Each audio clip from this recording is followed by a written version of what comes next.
Ladies and gentlemen, welcome to The Right Time, a Wave original. My name is Bomani Jones. Thanks for listening wherever you get your podcast. Thanks for watching us on YouTube. Subscribe, like, rate us, review us, give us 5 stars. You only give us 4 stars. I'm inclined to believe you are a hater. We will get to the madness of college football playoff, which is not like March Madness, because when we say that, it's charming. When we talk about college football madness, because them motherfuckers is crazy. But anyway, Chiefs played the Texans Sunday night. The Chiefs lost to the Texans Sunday night. The Chiefs are now the game was 20-10. The Chiefs are now 6-7, right there with the Baltimore Ravens. Put a pin in that thought. The Chiefs are somehow in 10th place in the conference. And the reason that they are in 10th place in the conference, which I didn't understand because they were there with the Ravens, who, what I'm looking at, said 9th place. But I'm like, but wait. The Chiefs beat the Ravens in week 1. And no, that's because the Ravens and the Chiefs also have the same record as the Miami Dolphins. That's right. That's where they down there at right now, right? They down there with the Dolphins, who I will be perfectly honest with you guys, I completely forgot about. Like, I didn't think that they got contracted, right? Like, I didn't think that they weren't in the league anymore. But sometimes you just don't think about somebody for a long time. You'll be like, oh, damn, I forgot that person even existed. Especially when Tyreek Hill got hurt. Yeah. Then they disappeared from the zeitgeist. We just stopped talking about them. Like, once we realized they weren't going to fire Mike McDaniel, I'll be honest with you. I don't know if Tua hurt or not. Like, I mean, at any given day, it could be different. I'm assuming that he's out there playing. And, of course, part of why I don't know anything about them is I haven't noticed that they won 4 games in a row. You know why I haven't noticed why they won 4 games in a row? Yeah, one of them was against the Bills. The rest was against cheeks, ass, and the Jets. Boo-boo. Yes, there we go. The Commandos, the Saints, and the Jets. That is who they were out there against. But yeah, that's the company that the Chiefs keep right now. They're just not good. And they are not good in a way that happens from time to time in football. I don't think it so much happens as much in baseball, though I guess it happens in stretches in baseball, and it's just not the way that basketball works. But the Chiefs are bad, but the players aren't. You understand what I'm saying? Like, if you were to point at the roster or point at like stats and stuff like that, generally speaking, we don't really have an answer. So why is it that they're bad? Like, what is your explanation for why it is that they're bad? And the answer is they are. Coming into this week, Ryan, you know where the Chiefs were at DVOA? I'm going to guess 12th. 6th. But you know who's 4th? America's team, the Detroit Lions. Yeah, it's football. Right. Like, it's and that DVOA normally doesn't work like that. Like, you normally don't really get bogeys going in there in the way that you got this year. But that's the thing with the Chiefs right now is that the Chiefs are bogey-ish. Patrick Mahomes had 3 interceptions yesterday that felt like the worst Patrick Mahomes game that we've ever seen. Yeah, I mean, the nerds were saying if you go like by the EPA stats or whatever you like, it was probably his worst game as a starter. Look, and we saw this team. We looked at the guys they had at receiver, like the things they had built up. Now, of course, they are in 5-dot territory. Ryan, you haven't been doing this with me for a very long time. They do not have an offensive line. They have 5 dots. And I got to be honest with you. Some of those dots ain't even like symmetrical dots. They just blots. They're replacement dots. Yes. Yeah, it's not even the original dots. I don't know. Squiggle over them. Yeah, I don't know if they are X's or O's, but if they O's, they got holes in them. Like they are not. I mean, and it's not. These guys are as good as they're supposed to be. They're not all intended to be out there together at the same time. Like, it's supposed to just be one of y'all. They out there with the second, third unit type of dudes, and then you see another one get hurt in the course of the game. And look, maybe that's the depth of the explanation, right? Like, maybe we're being a little too hard on the Chiefs in sum total when it comes to this. But Ryan made a great point right before the show about this. Man, this really makes you look at the Patriots' run of the early 21st century and just be like, damn, y'all really did it, because this never happened, right? Like the 80s and 90s 49ers had a very similar situation where this never happened. But again, that is before the cap and then after the advent, and there was going to be some trickle down in this, right? The Patriots were just coming out there, and as you put it, Ryan, retooling around Tom Brady. There were different kinds of teams. And the Chiefs, I think, had a certain element of how it is that they retooled around Mahomes, and the league kind of caught up paradigmatically, right? It's too high safety time all around, so you're never going to get like the 5,000-yard Chiefs passing again. And then they figured out the nickel and dime game. They did all this.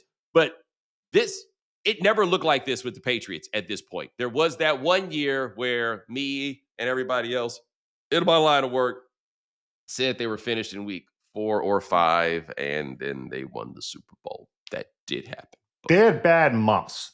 They would Yes. have bad Septembers, and we would do the "what's wrong with the Patriots" thing. But they were never 6-7 going into week 15. Right, but the other part is they would always be doing it with a bunch of low spades. Right. Right? Like Tom Brady, obviously a joker. I'd say Gronk qualified as joker. You'd have like a Chandler Jones thrown in there, but then when he started asking for money, they would get him out of here, right? Patriots love to trade a 10 for 5 deuces, right? Like right. they are all about that one. But they were out there by and large with low spades. Or even I would say that like Gronk was a bit of a spade, but that one dude that was killing people was a very good player, but like not quite a joker. He's almost kind of like a king of another suit. Like you could trump it maybe, but like, a whole lot was going to have to break right in order for you to do that.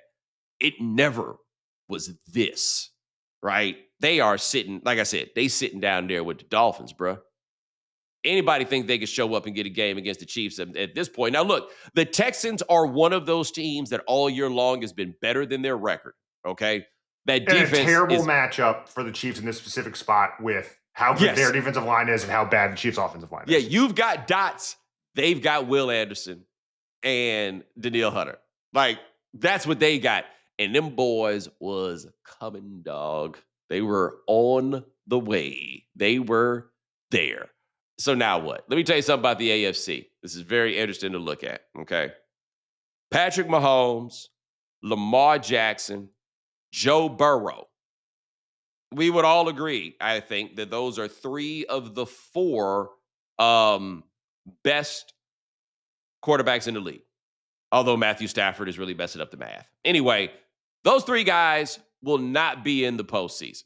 It seems pretty clear at this point. I guess it's not too late for Baltimore to catch the Steelers, but Ryan, we're talking about teams that look like cheeks. Specifically, Lamar Jackson does not look like a good quarterback right now. No. I mean, he has struggled with the Steelers historically. Like, that's been kind of like the Lamar Jackson big game narrative has always been around that. But he looked bad yesterday. Yeah. No. He looked bad yesterday. He's looked bad this year. They look bad. When are you going to fire the coach? That was a loser leaves town match between Tomlin and Harbaugh yesterday. That's exactly what it was. What you gotta get it done. Yeah. That's what that one was looking like, except we're not having the same conversation about Harbaugh. And I find it, again, a little bit interesting. Like this. That's what happens when you play at 1:00 instead of 4:25. You know what? Great point. But I tell you who else is playing in that game at 1:00? Mike Tomlin. And it would not have been treated like a 1:00 game if they had lost this. But yeah, AFC playoffs, get ready for Bo Nix, Drake May, Trevor Lawrence, who looked great. Yes, like I was looking up during that game and I was like, wow, that guy looks like he will be the #1 recruit in America. Yeah, look, that guy looks like the #1 recruit, the #1 pick in the draft. Yeah, he looks like the reputed Trevor Lawrence that I honestly had not seen. The ghost of Aaron Rodgers. Justin Herbert with a broken hand. Yes, Josh Allen, who, by the way, looked like Josh Allen in the snow, but has not played well this year. I think that we would all admit. So that's the 4th of those 4, and his team is going to be there, it looks like, but it isn't. But it ain't in spite of him. I want to be clear, but it's not so much because of him. And yes, you say broken hand Justin Herbert and CJ Stroud, who got his egg scrambled something vicious. Like, this is weird. I skipped over the Indianapolis Colts, who, man, you want to talk about terrible luck. Terrible luck. So they traded 2 first-round picks to get Sauce Gardner. A big part of that is because they had found their quarterback, or at least they believed they found their quarterback. I thought they got a little bit hasty on leaning in on the idea that they had found their quarterback. Anyway, Sauce Gardner's out there, and we thought he tore his Achilles last week. He did not. And now he has a calf strain. Now you can't play him because you have to treat him like he tore his Achilles. That is exactly it. Yeah, you know what that is? It's a pre-torn Achilles. Basically, that is what a calf strain is. But he did not tear his Achilles, which had to be very relieving to all parties involved since you traded 2 first-round picks for him. But it's cool. You could do that because you already had a quarterback, except the quarterback is Daniel Jones, who had a bad left leg and then tore the Achilles on his right leg on Sunday. And I would presume that means that he can't play next week. Yes, I would presume that he cannot play next week. I meant to say that he cannot play next season. My fault. Though I got to tell you, Ryan, if Daniel Jones came out there with a torn Achilles next week and threw for 400 yards, oh my God, make the movie now. Yeah. Right. And that movie would be not like an inspirational sports movie. It would be science fiction. Yeah. The Bionic Man. Yes, that's what it would have to be. But how do you feel if you're them, top to bottom? Like, mortgaging your future, 2 first-round picks for Sauce Gardner was kind of wild. Right. That was like the AFC's wide open. We're going for it. And then, you get this great corner. He's hurt within 3 weeks. And then now you're starting Riley Leonard because your backup quarterback who you spent a top 5 pick on has a broken face. Yes. Now, also, I want to make this point about Sauce Gardner. And he is good, right? I don't think any of us have any question about the fact that he is good. Do you know how many interceptions he has in his career? I'm going to say 9. 3. That feels impossible. 3. He made first-team All-Pro in 2 seasons where he had 2 interceptions between them and 1 interception with none. That's not to say he isn't good. Of course. But I am asking the question, if you're trading 2 first-round picks for a corner, don't you kind of want him to turn it around the other way? Right. Like, that was the thing about Deion Sanders. Deion Sanders, nobody was throwing over there, and when they did, it was coming back. Yeah. Richard Sherman always made the point that a great DB doesn't just shut it down. You also sometimes got to lull them into giving you some picks. Right. Like, forcing turnovers is part of the job. But anyway. You have to be so smart you tricked them into throwing a pick. Yeah. Correct. So they made that move, and now they're stuck like Chuck. And yes, their first-round quarterback from 2 seasons ago, Anthony Richardson, has a broken face, right? He has a broken orbital bone. It is really bad. Like, people have thought that it's like, oh, man, they're not telling the truth about Anthony Richardson. They're hiding him. No, they're like, yo, you can't really put this cat on camera, man. His face is all broke up. And guess what? If you're the Colts, you have no other option but hope that 2026 is the year that Anthony Richardson puts it all together. That's what you got. I don't know what else to tell you, man. Like, Daniel Jones coming off of a torn Achilles, I think is cooked. You have to treat Daniel Jones in a lot of ways like treat him like you would if he was DeAndre Jones, which is to say, without his athleticism, I don't really know if he's going to be able to get it done out here. You know what I mean? If he's just got to stand back there in the pocket and use his noodle, I'm not sure that's going to be enough. You got to treat him like DeAndre Jones. Like, hey, man, he really makes it happen because he can move. Once he can't move, oh, boy, I don't know. I think the league's going to figure him out. Yep, you got to use all those terms when you talk about that cat. That's what it's going to be. And Ryan, all those things happen in the week, and we still have tonight where the Eagles have the opportunity to be more hilarious. We haven't even gotten to them. By the way, the Rams, I know they were playing against the Arizona Cardinals, but the Rams look like a machine. Yeah, when they're look good and Puka Nacua is making those catches, they look unstoppable. They do. Also, for the NFC yesterday or Sunday, I thought was interesting. I don't know how much of Packers Bears you saw. Decent amount. Number 1, that Jordan Love is an entertaining watch. Yes. He's so fun. I'm glad he's not my quarterback. That would give me a heart attack. Correct. However, I kind of wish he was my quarterback because here's the thing. They're going to win a Super Bowl with him. Like, that was what really dawned on me in watching that game. I don't know how many of them they're going to win. They may only really be able to pull it off once, but they're going to win a Super Bowl with him because he is going to have a month in the postseason once of an absolute high-level daredevil play where all the variance breaks on his side and it's 4th and 3 and he's throwing it 30 yards down the field and it never misses. Like, all of those things are going to happen one time. I don't know how you predict when that one time is going to be, but it's going to happen one time. I also thought that they had the Bears. Caleb Williams had a game where I think he was better than the numbers. And that was, I'm not there yet with him. You guys know this, right? And I was watching the game with Parkins, and Parkins has to believe in Caleb Williams because why wouldn't you do so? Otherwise, you just inflict your own misery upon yourself. It was a little tough. We'll chat about that tomorrow. Yes, that's right. Yeah. That's right. I left before it was time to watch Nick's team lose. Smart. Parkins handles things a little bit more smoothly. So I was there watching his team lose. But Caleb Williams, I didn't feel like he was getting the requisite help right that he needed in the course of that game. Going back to the Packers, it would be very hilarious for them to win one sooner rather than later, and then get into the playoffs and choke repeatedly, like each quarterback they've had That's the correct. last 2 years. And by the last few, you mean the last 30. Yeah. I'd say this is exactly what happened with Brett Favre. And exactly what happened with Rodgers. Well, so what is so interesting to me is that of their 3 quarterbacks, Brett Favre and Aaron Rodgers are completely different archetypes, right? Brett Favre is out here on some YOLO, though I contend those 4 years of Brett Favre, I want to call it like 94 to 97. Where he won 3 MVPs? Yes. Yeah. They're quite possibly the best 4 years of football that any quarterback has had. Because you go back and look at it, and this is in that era of football where Brett Favre was throwing for like 39 touchdowns and 11 interceptions. Yeah. Brett Favre, right? Like that's what he was on. And then you get to Aaron Rodgers, whose problem is he's just a little bit too cautious. And then they got Jordan Love. And they ended up having the exact same career. They did. Yeah. That is crazy. And now they got Jordan Love, who was like, y'all got that old thing back. Yeah. Right. It's a roller coaster ride, but he is their guy. Also, shout out to you, Tampa Bay Buccaneers. How embarrassing is that you lost to the Saints? Yeah.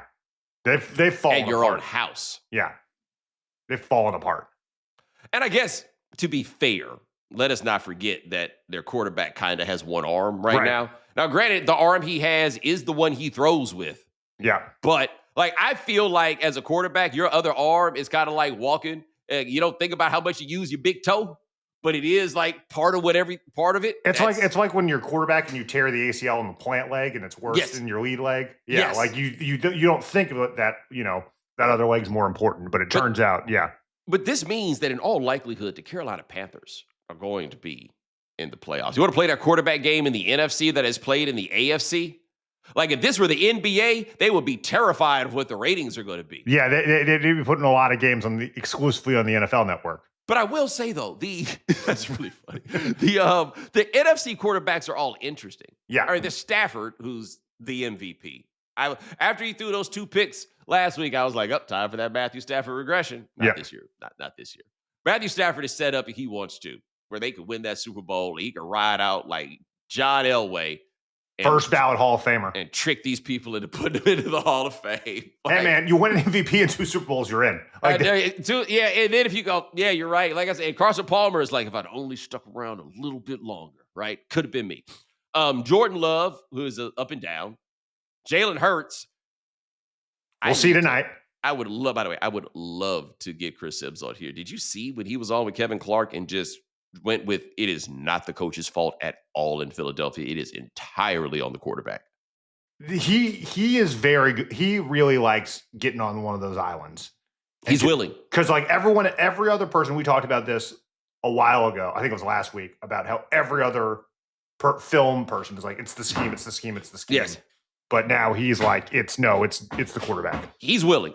And I have to tell you, and you guys who ever rooted for the University of Texas will understand, you'll never be able to would have convinced the 2001 version of me that I would like Chris Sims this much in 2025, right? I'm not saying he's right about all these things, but I could write a book on like my voyage in sports fandom and logic. Everything I learned about football, I learned through experiencing Chris Sims. Yeah, well, realizing like hey, man, you've got a really passionate opinion about this person you never met before. You might want to dial that back a little. Are you guys the boy. same age?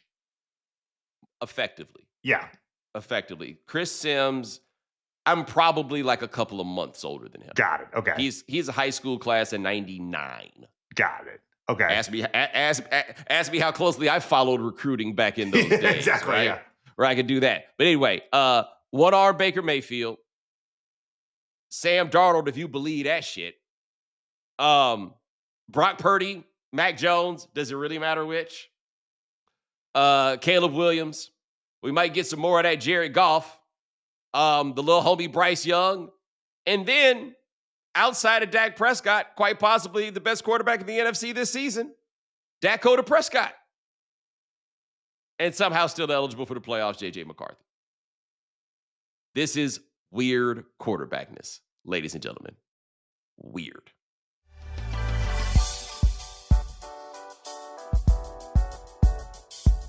I don't know if it's too early to say that I was right. I don't even know how many of you fully agree with me that I was right, because I don't think you agree with me, because you keep trying to take a problem and make it better by doing more of the problem. But I stood alone for decades, Ryan. Decades, explaining to people that the college football playoff was never going to be a good idea. Okay? My argument for why it was never going to be a good idea largely hinged on the fact that there was never going to be a good way to come up with a national champion in college football, because the point of this was never to name a national championship, okay? The reason that college sports generally, but really college football more than anything else exists, is one reason and one reason only. Vibes. That's it. It's fun. It's a good time. Makes people feel good. But most importantly, this game began when everything was regional, right? Everything was really about what was going on in your own backyard.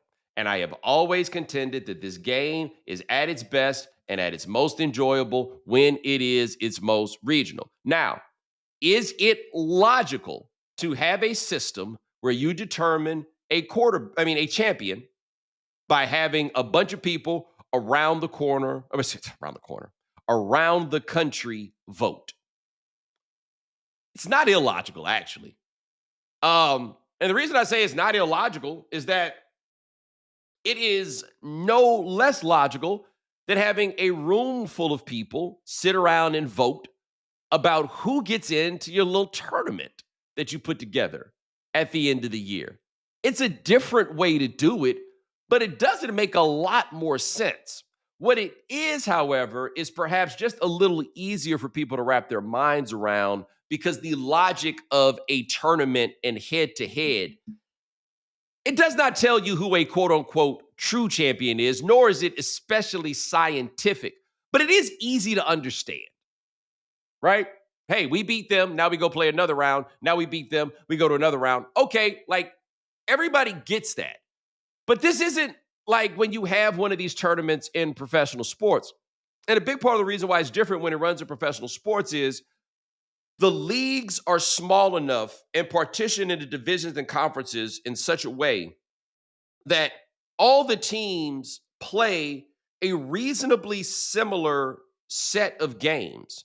And since they play a reasonably similar set of games, their records are close enough to being comparable that I can say you are 11-2, you are 10-1.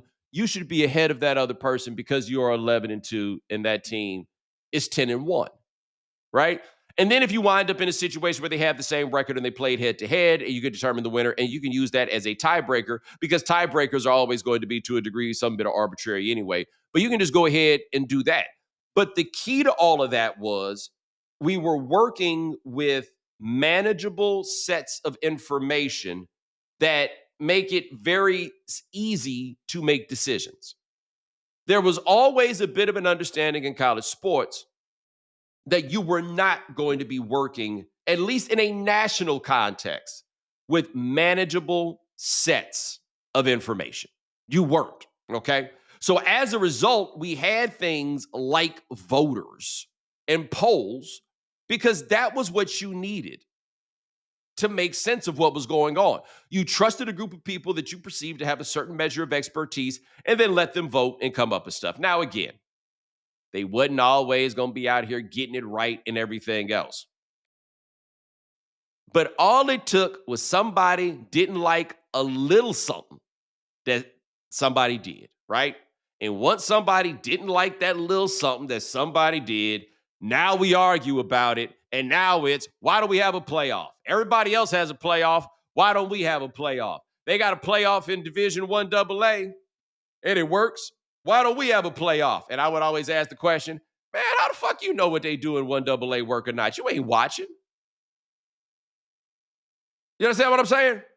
Like, everybody got so caught up on this idea that it was necessary, that this was the only legitimate way to come up with something, right? And now you got it. You got the playoff that you always asked for. And I know that it apparently, TV ratings have been good, right? People watch all the games, so forth and so on. I hear you there. I'm just asking you, what has this made better? And I want you to think about something right fast, because I don't know how many people I've seen talk about this. I've talked about this in this context. And Ryan, you read these things a little bit more than I do, right? So you feel free to let me know if I'm wrong about this. And I think I told you, man, just by you a little bit, but even still, I contend that in a different era, even though that game was number 1 versus number 2, I contend Indiana, who, by the way, looks like Indiana when they are playing against Ohio State. They beat Ohio State for the Big Ten championship as recently as, I'll call it 15 years ago, maybe even 10 years ago, but let's call it 15. I think that may have gone down as one of the biggest upsets in the history of college football. It's up there. Like, I don't care about what the betting line was. I'm talking about, in effect, how many of you really thought that Indiana had an actual factual chance against Ohio State? Right? Indiana, like, I remember what a big deal it was when Northwestern went to the Rose Bowl in 1995. Okay? It was giant. All right? Similar, like, the thing when I think of big upsets in college football, the first thing that jumps to mind is Boise State and Oklahoma in that Fiesta Bowl. Yes. Like that, those types of like calibers of programs going against each other and like looking the same on the field and ultimately getting the win in the end. Yeah, but Indiana to me is the same caliber of college football program as Boise State. Correct. That's right? my point. Yeah. Yeah. Now things are different now. And they'll talk about, it's NIL. These are a bunch of dudes from James Madison. Like, I don't think that NIL is the secret to what Indiana is doing. This is not what Texas Tech is doing. Right. Like, I think it may have something to do perhaps with just the money the Big Ten brings in, and it allows Indiana to then be more competitive relative to their peers or whatever. But no, Cignetti brought, he brought, you remember when Dion was like, I'm bringing my luggage, and it's Louis. Look, Cignetti was like, I'm bringing my luggage, and boy, is it ever sturdy. Look at the stitching on this. It's put together so well, right? But it's like, but they did this. And I don't think that we are celebrating the fact that Indiana is the number 1 team in the country going into the postseason in the way that we would. And there's no real argument for anyone else. No, there's none. And look, they've only really played against 2 good teams this year. But those 2 good teams are the number 3 and the number 5 team in the country. And they went into one of their houses and beat them definitively. And not only did they beat Ohio State in this championship game at a neutral site, it was 13-10. Like, Ryan, you tell me if I'm crazy, but normally you would expect in a circumstance like this, and you use Boise State as the example. Trick plays. Yeah, trick plays, high variance, special teams touchdowns. But no, they got into a nitty-gritty Big Ten war with Ohio State and beat them. And beat them, okay? That doesn't feel like it matters that much anymore. Like, I remember when they changed speaking of Indiana, they changed the Indiana high school basketball tournament. And I was talking to Pat Forty about this when it happened. This is when I was first getting to know him. And what they did was they changed it. The Indiana State high school tournament, if you've seen Hoosiers, it used to just be one state champion. for all the high schools in Indiana. And then they broke it down like it is in most states. And they have, I don't know how they call it, but 5A, 4A, 3A, 2A, up and down the line or whatever. And 40 told me at the time, because I was like, oh, more kids get to be champions. He's like, no, man, they're messing with perfection. And what happens is, in the absence of all these different champions by gradation, everybody was playing for something different. Everybody had different stakes. And so for the little schools, if you win one game, it was like winning state. If you did this, and everything else, but it allowed everybody else to come up with what was important to them. And I think in large part, that's what college football had always been, is we've got these different levels. Going to the Gator Bowl means something for different schools. Kansas went to the Orange Bowl one time. You know what I mean? That was a big enough thing. Like the ability to get to all these different places. This was what it was. This was cool. But we just needed a national champion, when the only winner from a true national champion or nationalizing the consumption of college sports, the only winners are television networks. ESPN in particular. Hold that thought, okay? So, yeah, I think the Indiana example to me points out how we kind of messed up something just because it didn't make sense, even though it was a lot of fun. We were better off in that regard. So now we've got this playoff. And it's going to be a 12-team playoff. And it gets you to a committee that, all right, talked about this many times, as I've talked about the playoff and everything else. And I'll say it again because I think it's important for everybody to understand, all right? The college football playoff is a package of television shows. That's what it is. It is a package of television shows presented to you by ESPN and its partners in college football. That's what it is. They have weeks and weeks and weeks of college football ranking shows, because those are television shows, and they take those television shows and then they go sell advertising against those television shows. And every week they put out their ratings, and then the next day you can turn on ESPN and you can watch their television shows, as I do, and there will be people arguing about the rankings. So it is a television show that then begets more television, because we will now talk about this on all of the other television shows.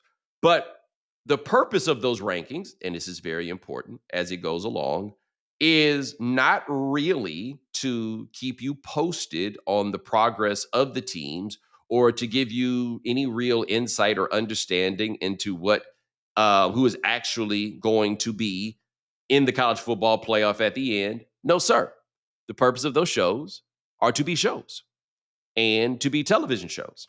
The logic that they used at any point during the process has no tie to what will happen in the end. It has none whatsoever. Now, I want to say this to that committee. You have a borderline impossible job that you are being expected to do. It is very, very difficult. We know this and we understand this, okay? However, and look, you could have gone either way on this decision.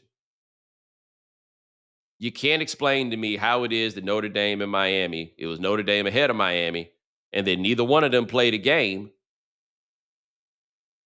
and then it was Miami over Notre Dame. Unless you're doing a WWE style work. Right. And by the way, they weren't doing this for cynical reasons, because the cynical move is always to put Notre Dame in. Right. So the argument that people have made is that if there was somebody between Notre Dame and Miami, like it was BYU. You're right. And so if BYU was in between them, then okay. But then once you put them right next to each other, then that meant you had to that doesn't make any sense. Like if you took geometry in high school, you couldn't write that proof, right? Like you can't, it doesn't work. There's no logic under which this makes sense. Now, the Miami fan argument was, we beat them head to head. You beat them by 3 points at home in the first game of the season. That's a wash, right? Now, if you just think that this is wrestling or boxing and you want a King of the Hill contest, this is where we get into head-to-head is easy to understand. But if you think about it past the top level, it gets to be a little, right? I don't know. Like, put it like this. We always say that a 3-point spread in favor of the home team is a pick 'em. Right. You see what I mean? Yeah. Like this was a pick 'em. But I ain't gonna spend this much time arguing about who's number 12. It just doesn't really make any sense. But where they messed themselves up, to me, and why this job for the committee is so difficult, and I'm not the first person to bring this up, obviously, it's the conferences are just so big that there is no ability to compare records from team to team, right? Everybody plays all these different people. This is how you wind up with Duke being the ACC champion, because Duke wins a tiebreaker where they're a 5-loss team. They're tied with Miami. They're tied with Georgia Tech. They're tied, but somehow, whatever the tiebreaker came down to, it went there. Because remember when people were like, well, what's the point of having divisions? The point of having divisions is so you have a common set of information that then allows you to decide these two teams in your championship. You won this bracket. You won that. Okay, cool. We then go from there. Otherwise, this is what you end up with. Or you end up with Ohio State and Indiana, neither of whom really had to play anybody all year long. Although Ohio State had the Texas game and the Oregon, at least they scheduled it. But it's all haywire. None of it makes any sense logically in trying to put it together. And what are we going to get out of this as a result? If it's anything like last year, you're going to get first-round playoff games that are terrible to watch because the home teams are going to kick the teeth in of the teams that they play against. Oregon at home against James Madison. They are going to stomp them boys out. Ole Miss, and by the way, what a press conference, Pete Golding. Ole Miss and Tulane. Ryan, I feel pretty confident. Ole Miss is probably going to stomp them out. Yes. What is it? Miami and Texas A&M. And Texas A&M. I think Texas A&M is going to blow their doors off. Yes. I just don't think they're boy. I don't think they're ready for Marcel Reed. No. Yeah. And you want to talk about a coaching advantage. Yes. Elko versus Mario Cristobal. Especially in game once the rosters are set. Yeah, that's kind of like Bobby Knight looking at Dale Brown and being like, we're good. We'll be fine. Don't you worry about that. And then what's the other one? Oklahoma, Alabama. Well, that's good for business. Would you like me to read the text from my Alabama fan? Sure would. Friend, and just so you know, he's black. Win or go home game for the board. Can't lose the Venables three times in a row. Yeah. That's it. And that game's in Norman. I guess that one has the chance to be a good one. For sure. That's it. But otherwise, these aren't going to be competitive games, man. That's what you got out of this. You had more fun when it was a wide range of bowls. You had more fun when they figured out 1 versus 2 setups, and then everybody figured something else out to play for. But everybody's got the chance to, Ole Miss has a chance to play for a title. No, they don't. They ain't playing for no fucking title. James Madison ain't playing for no title. Tulane ain't playing for no title. Miami ain't playing for no title. Let me tell you who's playing for a title. By the way, Ryan, is Indiana playing for a title? I guess so. I think so. I think so. But Georgia. Playing for a title. They're playing for a title. Ohio State playing for a title. They're playing for a title. Oregon. Texas Tech, maybe. Yeah, Oregon. Although, you know what? If Oregon's playing for a title, then Indiana's playing for a title. That's fair. But either way it goes, that's what we got. Yeah. We got 4 teams playing for a title. And if you liked having a playoff, you know what we just had very recently? A 4-team playoff. That might have satisfied exactly what you were looking for. Instead, you got all of this.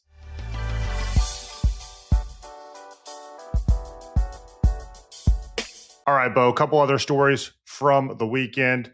Shedeur Sanders had probably his best game as a pro, threw for over 350 yards, 4 total touchdowns. However, not in for the 2-point conversion to tie, and people are mad. Bo, what was your reaction to this? Buddy, I feel like everything in that game, whoever be writing that Shedeur script, they got a little something for everybody now, don't they? Yes. I feel like I watched a decent bit of that. Because he's going to hold on to the ball, he's going to make some big plays, right? Right. If you don't pressure him immediately, he's going to get to throw the 60-yard TD to Judy. Yes, is a very good throw. Yes, and if you do not pressure him, he's going to make big throws. He's going to make some things happen, but he also Like, he had the 60-yard, no, the 60-yard was the Judy. It was the 50-yard pass to Judkins, but that was a screen, Yeah. right? Like, he was much better in the second half in terms of, like, getting the ball down the field and all of that stuff. He's going to be their starter for the rest of the year. They're going to take a quarterback in the first round. Like, all of those things happen, but he did just enough to serve whatever agenda anybody has in that one. Like, the pick he threw was awful. It was very clear that the Titans decided he's going to have to be the one to beat us. I think Cam Ward's out there for Dolo. Like, go play a game and name that Titan. Like, go read who he throwing the ball over there to. You ain't heard of none of them. I've heard of everybody that the Browns got. I ain't never heard of none of these guys that the Titans are throwing to. But Shedeur outplayed him, right? Like, he played against number one pick. He outplayed him. They were in it at the end. And then Stefanski, like, if I'm not mistaken, the way the 2-point conversions work for teams, they have a 2-point play they practice all week. And when it comes down to it, that's the one that they're going to run. And buddy, Stefanski, that couldn't have been the 2-point play that you practiced. Like, they marched that all the way down the field, and you took them off the field again. And then y'all ran the play wrong. That is, I'm not saying Stefanski was sabotaging Shedeur Sanders. However, if you wanted to, if that what you thought, yeah. I don't have the counter. But the problem is, if he had put him out there and they didn't like the play that he called for Shedeur Sanders, that would also be evidence Correct. of sabotage. Like, that's what I'm saying. This game is like every game with him seems to be a little bit of whatever you need or want it to be, right? The part that Stefanski is going to have the hardest part explaining to anybody at this point is how Dillon Gabriel got to play this many games. And look, the people who are like dismissive of the idea that Dillon Gabriel never should have started over Shedeur Sanders, no, I think that's ridiculous. Shedeur Sanders was second-team All-American last year. First-team All-American was Dillon Gabriel. Like, I don't know why we act like these are two guys of wildly different calibers. Like, Dillon Gabriel won everywhere that he went in college. And look, he went a lot of places. Yeah, a lot of places, yeah. Right, but at the same time, like, what's Buddy's name during the elections? I've seen enough. Like, I don't know. I've not seen enough to say Shedeur is a starter or anything else, but I've seen enough to say that he's better than Dillon Gabriel. Yes, and I don't know how Stefanski answers for that. Yeah, we went from the Philly special to the Shedeur scandal. Oh, God, what is this? But you know what? At least it's at a place where, yeah, we could do this every week, but we only have to do it in this place. Right? Correct, exactly. All right, so Magic and the Knicks played yesterday. A little bit of a kerfuffle between OG Anunoby and Desmond Bane. You were in attendance for this. You said you had a funny story. Okay, so I was right there. Friend of mine, my man Corey, shout out to him, had tickets to the game, invited me to come. I came to the game, right? Our seats were literally directly behind the Orlando Magic bench, right? Here's the problem with that. My seats were directly behind a lot of tall people. Like, a lot of really tall people. Like, you'd be wanting to be like, hey, yo, I had one so often. This one dude, man, it's like down in front, just kept standing up the whole game. But it was Jonathan Isaac. I was about to say, is he still on the Magic? Yeah. Like, I can't tell him to sit down. But anyway, it was right there in front of me. And I don't know what Desmond Bane was thinking. It was such a preposterous thing. Like, it's just like he cocked back. There was a whole fast break. Like, it wasn't like he was about to fall out of bounds. And OG got up just kind of like, I don't understand what just... Yeah, he wasn't even angry. He seemed confused. Yeah, like, it would have been different if he had heard, like, Desmond Bane hit the ground after because he had jumped up in the air or something. Yeah. No, he was just like, yo, what are you doing? And Desmond Bane, it was wild to watch it wash over the Magic bench, who didn't all necessarily see it when it happened. But as they watch it on the replay, it'd be like, oh, yeah, that was kind of messed up. Yeah, he shouldn't have done that. One cat was on the bench. He was like, it's legal though. It's legal though. Jokic do it. He just don't throw it as hard. Well, kind of, the amount of intensity is kind of the problem. Yes. It's the difference between a pat and a slap, Yeah, but there's nothing quite like when you're riding for your mans and then you find out your mans is 100% wrong. And now you got to figure out what you're going to do. How we're getting out of this. Yeah, it was It was a really strange decision by Desmond Bain. That's the best that I got for you. I also was right there when Franz got hurt, and I'm lucky I didn't see that because that sounded like it was bad. Yeah. All right, and finally, the Diddy documentary on Netflix came out this past week, executive produced by 50 Cent. You have mentioned it a couple times last week.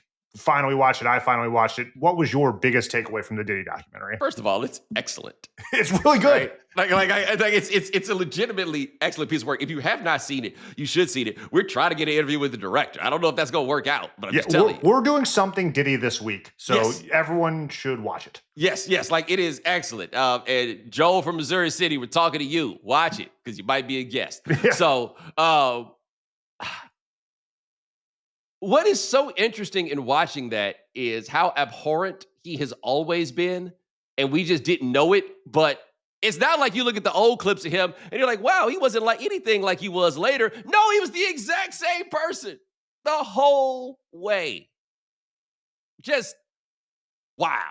Terrible. Lots of questions about different things and different people involved. Some of those questions are only questions that I ask when nobody else is around. You know what I mean? But I would just tell you guys this part. And this is what I thought was the most diabolical thing. When Puff was all up in the videos, dancing, I didn't know he was charging people for it. Like, when he was all up in he was stealing their shine and making them give him money for it. Yeah. Just a clear from the get-go, I am going places, I am stepping on every person I can get to along the way. Yes, I can't imagine, and I don't have any other real example of this, right? Because like take a guy like Master P, for example, where to me, Master P was not a rapper, but when we heard about Master P, he was a rapper.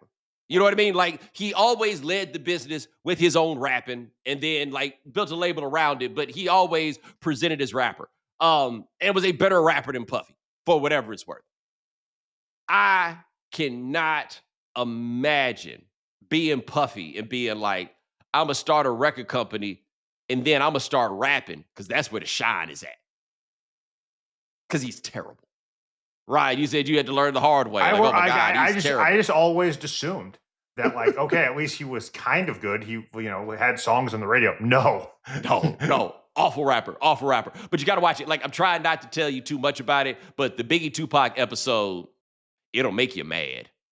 Whichever side of the Biggie Tupac you were on, it'll make you mad. By the way, fun thing about Biggie Tupac is the years have gone on. Nobody ever acts like they were on just one side of that when you were.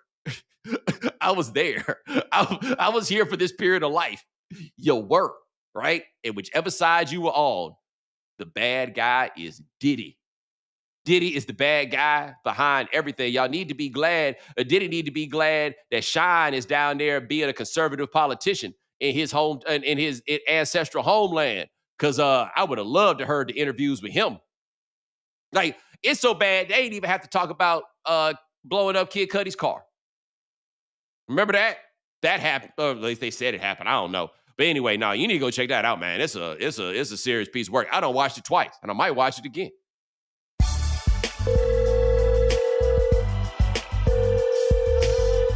All right, Bo. Voicemail line's open. A lot of good ones. Here's our first. Hey, what's good, Bo? This is Jay from Kentucky. Man, real quick, I was just thinking about how, it's great seeing, teams like Indiana and Vanderbilt, finally having, solid football programs after, what seems like forever. And it got me thinking, man, I'd be pissed if I was a school like Kentucky or UNC, especially after this year. So I guess my question is, which school do you think is the most pissed that their football program is cheeks right now, especially with NIL and everything? Love the show, man, and keep doing what you're doing. Yeah. I mean, look, Ryan, it probably has to be you guys, right? LSU. Well, this was 6 weeks ago before we got. That is true. That is true. Before you got on the lane train, people are much happier now. So I think, though, I need to I don't know, in line with what my man was talking about, like I feel like there's two levels of teams, right? Like there's the LSU type teams that are just not good right now. And then there are the teams that are like systemically bad or systemic underachievers. And I think those are the ones that get most upset by seeing the Indiana and Vanderbilt. And I I'm not sure anybody is more upset about being mediocre at football right now for the reasons that we just described than North Carolina. Oh, interesting. I had a different top three. Who were you thinking? Number 3, Florida State. Oh, yeah. Number 2, USC. Yeah. And number 1, Nebraska. Okay. Nebraska's interesting because I don't know what their reasonable expectations are. You know what I mean? Like, it'll never be what it was. But it should be better than what it is. I think their expectation is maybe not what it was, but they're watching Texas Tech BYU in the Big 12. Well, my thing is they're like, why can't we be as good as Wisconsin? Right. But as of right now, Wisconsin also stinks. Right. But with North Carolina, so I think that those schools you describe, I guess generally speaking, yes. Yeah, I all did tier 1 types. Yeah. But I guess what I'm saying is this: I think they are all very upset about being mediocre, right? But not because they look at Vanderbilt and are like, "Yo, what about us?" Right. I think North Carolina, they look at Vanderbilt, right? They look at Indiana, especially anytime it's a basketball school, right? They look at them and they're like, okay, now we have no excuse, right? Like Florida State looks at that and they're just even more offended. But North Carolina is like, so what's wrong with us, huh? Like at least Florida State got like a proof of concept. Yeah. They have reason to believe that it can be something. North Carolina's like, oh, so we went and hired the greatest football coach in the history of Earth. And we still stink. And he out here embarrassing us. All right, here's our next one. Hey, Bomani, this is Ron in Tennessee. I'm a long-time listener, long live Bomani Jones. Hey, man, I got a question for you. I'm a diehard Lakers fan, by the way, so take that as an aside. But why do we keep saying that Ty Lue is such a great coach? It's never his fault. The last 5 years, the Clippers, with all the talent that's gone back and forth and all the different manufacturing of these dream rosters and everything else, I think they have won 50-win season the last 5 years. Made it to the made it to the Western Conference Finals in 2021. They've not won shit. Ty Lue's always a great coach, especially given the fact is how he just unceremoniously told Chris Paul, as you put it, to call Tyrone. And they're 5-16 this year. Why does he always get a pass? Why do we always say he's such a great coach and he ain't did shit? Go Lakers. Appreciate you, Bomani. One of my favorite things about Lakers fans in the last, we'll call it 15 years, right? Remember that year when they had Dwight Howard and they had to like scrape to make it to the playoffs? I used to send out a hashtag called "This is who you are now," because they used to get on teams who were just happy to go to the playoffs, and then they was on Twitter all happy about going to the playoffs. And I was like, "This is who you are now."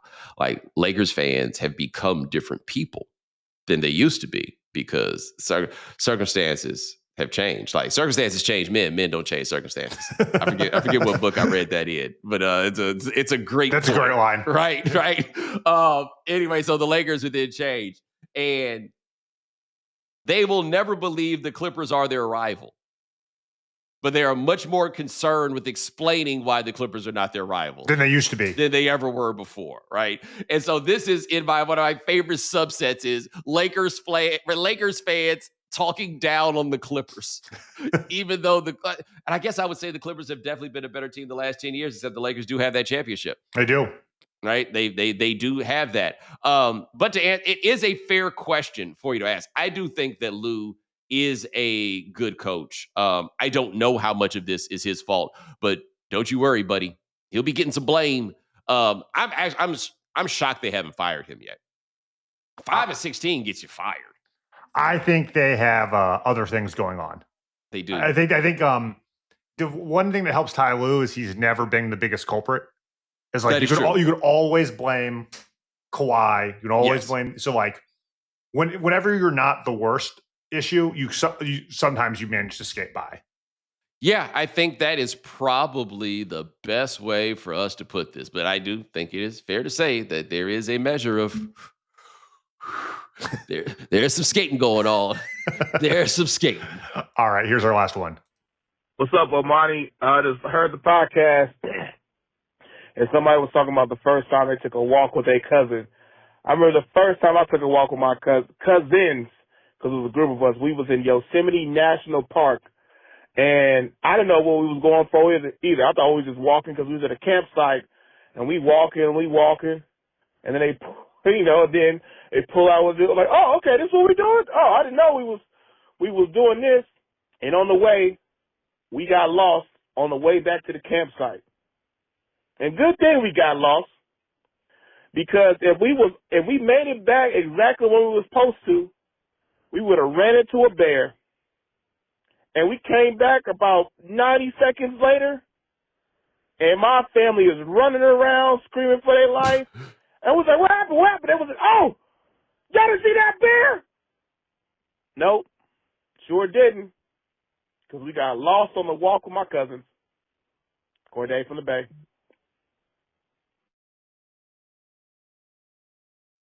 Ryan, first of all, that is an amazing story. Yeah. Yes, correct. I just want to, because I don't know what y'all would have took another walk if y'all would have like y'all got some left, right? Yeah. If y'all had encountered the bear. But I'll feel bad about asking this question, not even in front of Ryan. He said Corday from the Bay, said they was at Yosemite, and I'm like, brother, was you adopted? I saw that look on your face. Yeah, I saw it was on your face too. You just get to listen to these for the first time in private. It's true. I was like, you guys are okay. West Coast, y'all a little different. I don't even know. Okay, I got you. Groups can mix. Yeah. That's a serious story. I want to know what it's like when y'all got back to the Bay and explained to the other black people that y'all ran up on a bear after y'all had took a walk in Yosemite. I told y'all not to go out there. Or sister back, man, hey, man, I told y'all not to go out there, man. Like maybe oh my God, wow, that was absolutely amazing. Thank you, Corday from the Bay. You really made my day better with that story. Wow. Ladies and gentlemen, thanks so much for joining us here on The Right Time. We do this 4 times a week. Ryan Brumley handling everything behind the scenes. Thank you, sir. Hit the voicemail line, 323-596-7767. You ever ran into a bear while you was taking a walk with your cousins? 323-596-7767. Remember, follow The Right Time. Subscribe, like, rate us, review us, give us 5 stars. You only give us 4 stars. I'm inclined to believe you are a hater. We'll talk to you guys in a couple of days. Take it easy.